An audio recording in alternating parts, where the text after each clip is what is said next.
so here's a pile of wood that I saved from a tree that I cut down. This one looks pretty okay. Let's see what we got. Yeah, that's terrible. Okay, not bad, terrible. Let's see what we got. Okay, here's two logs I've got. We're gonna try these two. I'm pretty sure there's some spiders hidden on there, just waiting to bite me.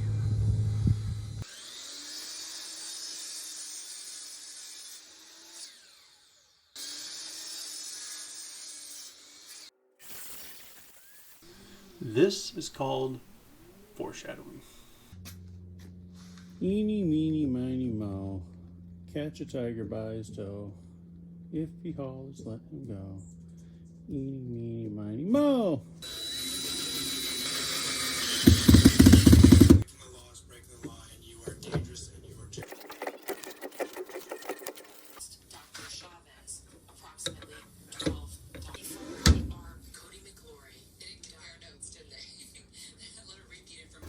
Alright everybody, welcome to this edition of Screwing Around with Eric, Steam MacGyver. Okay, so, let's pretend you are in a time warp somewhere and you need to make a cup. Back in like the old days where you drink out of wooden stuff. I don't know. Play along. So, okay, so the first thing we do is we found a chunk of wood that was, of course, free. Because we aren't paying for anything, come on. So anyway, so we put we do the rough cut to get all the bark and get it into a round looking thing. And then, now if you look at this is where the shaping occurs. And the bottom that you see there, that is actually the side that's on the right side, that's the bottom of the cup right now. And so what I'm doing is I'm basically getting this mostly round with mostly a shape in it, because it's fastened to the lathe really well with that impressive drilling the screws in thing that you saw there. So anyway, the idea is, of course, just to get it nice and round, get a shape going. As far as shapes go, I don't get too crazy with the shapes. You want to get like all kinds of fancy lines, this, that, burn, I don't know. Personally, I like the nice, clean, not too fancy stuff. Alright, so now I'm doing some sanding because I want to get this looking pretty good at this point. Also, there's like a lot of sanding. I work my grits from 80, 120, 220, and then I'll do the 320. But you just got to take your time and work with the grits and work your way up. Spending most of the time with the 80, and then go, then work your way up a little. Now I'm using acetone because you want to get like all the dust and whatever out of the wood and oils and this and that. You want to clean up. And the reason you can use water, but water will soak into the wood and it doesn't dry out. Acetone cleans it all up and it dries really quickly, so it won't cause the wood to swell. Okay, so like I said, this is actually the bottom of the cup. And so what we're going to do, wait, is this the bottom? No, this is the top of the cup now. Pay attention, everyone.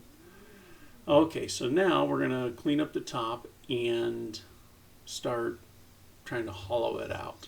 Now you can hollow it out like you saw with just putting a drill bit through it, so at least you have a nice hole in the middle to start working your way out with all the lathing that you have to do. Or go higher and higher with a Forstner bit to make a bigger and bigger hole, which with my lathe is just not strong enough to really do that. Now the other thing I want to kind of point out here is, really, even with the carbide tips, you got to have sharp tools. Oh my God. It's just nuts. I was using a carbide and it was just not working well. So, and then you have stuff like this happen because I was pushing too hard on the edge trying to get it to work. So, thankfully nothing bad happened. Come on here. Also, you see how it's sliding around? Does your lathe slide around? Well, mine does, but I went ahead and fixed that. So let's crank this puppy right back into the old chuck there. Now, it'll never come out round again. You'll never get it round again, so you got to, kind of monkey with it. But anyway, so, let's just take it easy and just round off our corners, round off the edges. Now, I'm using a small little chisel here.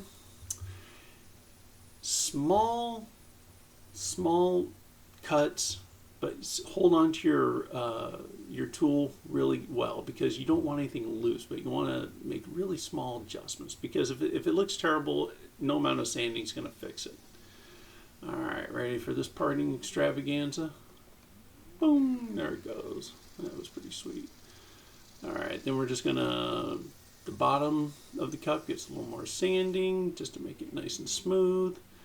You can hand sand it. Now here's the other trick. So on the lathe, but here's what we're going to do is we're going to clean it up again, use an acetone with a spray bottle. Look at that handsome guy. He's just clean that mug right out, man. Yeah, you bet. Now also, you got to pretend like you're listening to like really good 80s music right now, okay? Like great 80s. Tung oil. So we're using tung oil for this one. It's supposedly the tung oil, it like soaks in really good, so it preserves the wood and really soaks into the grain, all that good stuff. And I'm using the brush here, and you're like, what are you doing with the brush? You're an idiot. I mean, you can just pour the tung oil right into the cup, but I'm really trying to, work the oil into the cup. Again, awesome 80s music, but I can't have it in the video because if I do, then YouTube flags it as being copyright, and then it gets flagged, this and that, and the whole world stops. It's kind of dumb, I don't know. So anyway, tung oil gives it a nice finish. Nothing too glossy or fancy. It's food safe. Yeah, what a deal. Okay, here's this mug. Looks pretty good. Skin is super solid. Like, good Lord, it's nice and solid. I don't know what that is. It's just part of the tree. And, look at that. Nice, solid, doesn't leak. Love it. Holds beer, wine, mead. Also the tears of your vanquished. Cup of ambition. Whatever you want to put in there. This will do it. That's solid, man. Made from liquid amber. Harvested from my backyard. If you aren't too pissed off of wasting 7.5 minutes, click like and subscribe.